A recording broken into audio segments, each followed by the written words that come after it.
Welcome to the House of Gems channel. Today we will go over all the basic tools needed to start making your own jewelry. This will be one of many videos going over all the basics and answering any questions you may have. Here's a set of tools that I use on a regular basis. These are, in my opinion, some of the most useful tools in all basic jewelry making that you should get acquainted with. I will explain what each of these are and how they are used. One of the most important tools are the pliers. Pliers come in many shapes and forms. Of the many pliers that are available, these are the ones that I use regularly. Round nose pliers, flat nose pliers, and bent nose pliers. Round nose pliers are essential to creating loops in wires or even closing up an eye loop. Flat nose pliers are used to hold and manipulate pieces. For instance, you would use them to hold the jump ring and open it. Bent nose pliers are nearly identical to flat nose pliers, but they have a bend in the shape that allow for better reach. I use these interchangeably with the regular flat nose pliers. Cutters. This is used to cut wire down to size. Please note that hardened wire like stainless steel do require specialty cutters. If you try to use regular cutters like these, you will damage them.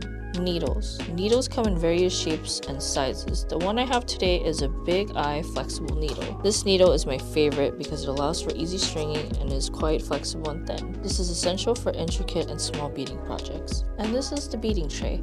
This tool is by no means a necessity, but it's great for anyone trying to visualize how a necklace or bracelet might look. There are divots in the tray that you can place beads in and plan out your designs carefully without worrying that the beads will roll away. Some of these trays also come with lids, so you can always return to your project with ease. Jump ring opener. This is a ring with slots in it, as you can see, that fit different sized jump rings in them. This is used to mainly open jump rings with ease. I find that it's much easier and steadier to try to open jump rings using one of these in pliers. If you find yourself struggling with trying to keep your hands steady with two pliers, try these out instead. And of course, last but not least, this isn't exactly a tool, but this is glue, and glue is definitely a necessity for when you want to finish up an elastic project or when you're finishing up a loop. Glue also comes in many forms. This is just the one that we have on hand. But there you have it. That is all the tools that we have for today. I will be making a part 2 on basic tools and findings that you might need to make your first necklace and more.